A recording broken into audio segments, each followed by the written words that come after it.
আসসালামু আলাইকুম।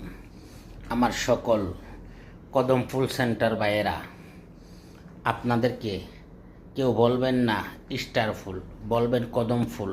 এটা হচ্ছে নতুন নিয়ম।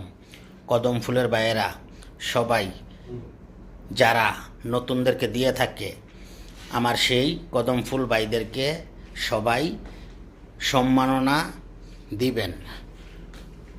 আপনারা অন্তর থেকে ভালোবাসবেন। সকলের প্রতি আবেদন রইল, কদম ফুল মানি স্টার সেন্টার বাই। সবাই এটা স্মরণ রাখবেন। আমার সকল স্টার সেন্টার বাইদেরকে সবাই আজ থেকে কদম ফুল সেন্টার বাই বলবেন। কি জন্য? কেউ স্টার বলবেন না কমেন্টে, কেউ বলবেন না ফুলের ভালোবাসা, সবাই বলবেন কদম ফুলের ভালোবাসা। স্বাগতম। বুক থেকে, মন থেকে, অন্তর থেকে ভালোবাসেন ভাইয়েরা। জাগো।